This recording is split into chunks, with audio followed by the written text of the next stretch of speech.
Olá, caros colegas. Retomamos então nossos estudos relativos à Polícia Comunitária, disciplina recorrente nos concursos internos da Polícia Militar do Estado do Paraná. Falamos desde o início dos nossos trabalhos em relação a conceitos de polícia comunitária, de policiamento comunitário.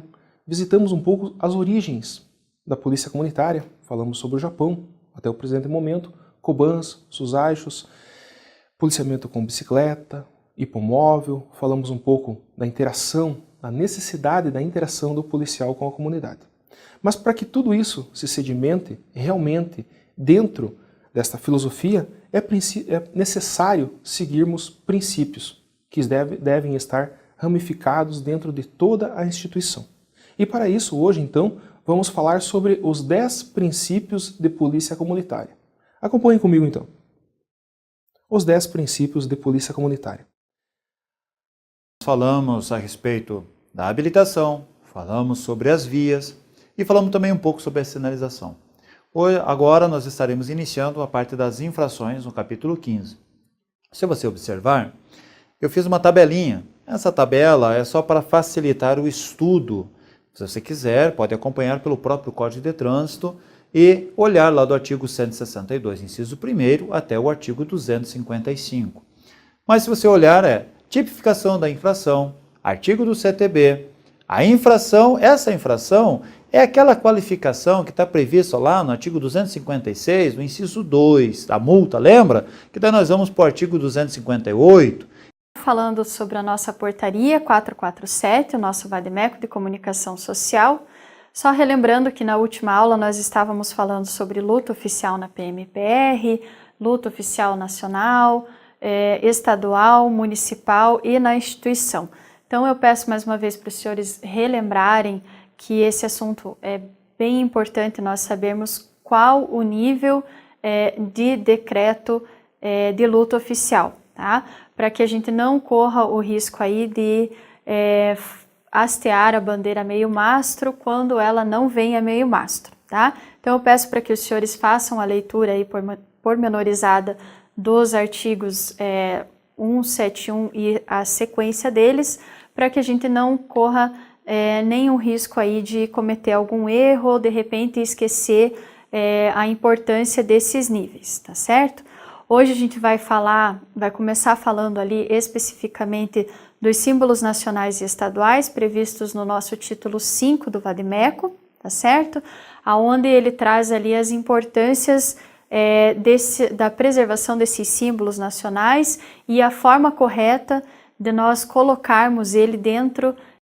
Nesta aula nós vamos falar sobre a questão da argumentação, do texto argumentativo, o que é um texto argumentativo, algumas características dele e alguns problemas que podem acontecer dentro dessa esfera chamada argumentação.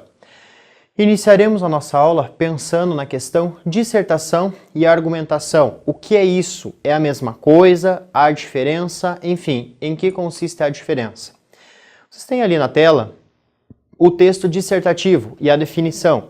É aquele texto que expõe um fato, uma opinião, sem o propósito de combater algo, sem o propósito de combater uma ideia. Ou seja, a ideia central da dissertação é justamente o quê? Expor um fato, um assunto.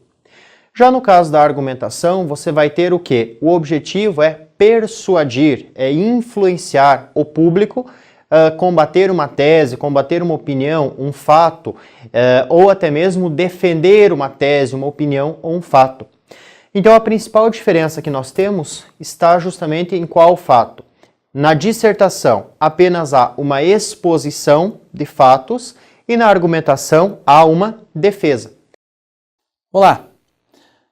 Vamos para a terceira aula da Diretriz 004/2000, que estabelece o emprego da Polícia Militar do Estado do Paraná.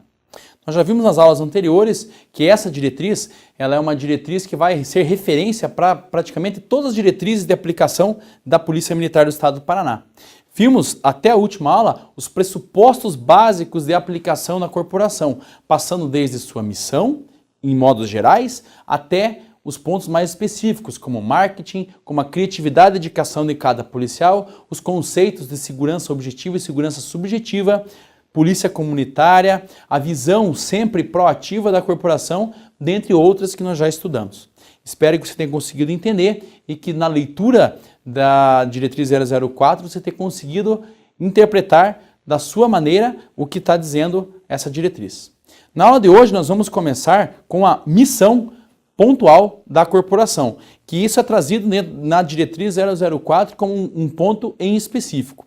Então, a missão da Polícia Militar, como você já sabe, está dentro da Constituição Federal, no artigo 144, inciso 5, parágrafos 5º e 6º.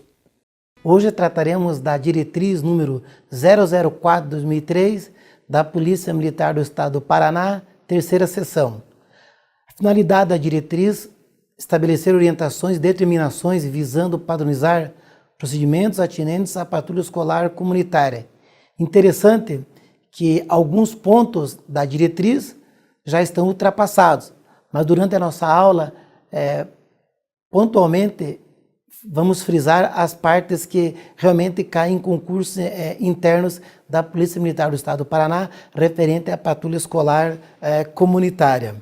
A patrulha escolar comunitária, ela trabalha com 5 etapas. Ela tem 5 etapas que é aplicado por todo o efetivo da patrulha escolar. A primeira etapa significa avaliação da instalação do estabelecimento. Eu vou enumerar elas, depois trabalhamos uma a uma. Segunda etapa, coleta de informações. Terceira etapa, concretizar as ideias. A quarta são a palestra e a última etapa é plano de segurança. Nós iremos abordar comércio, o transporte, petrechos proibidos e condutas predatórias. Mas, para tanto, é necessário, como as demais matérias tratadas anteriormente, é necessário que nós tenhamos também alguns conceitos entendidos nesse momento. Nós temos o Código de Pesca, o Decreto Federal 221, que é de 67, alguns artigos ainda prevalecem, e nós temos a Lei Federal 11.959, de 2009. Nós temos alguns conceitos básicos. Vamos começar. Definição de pesca.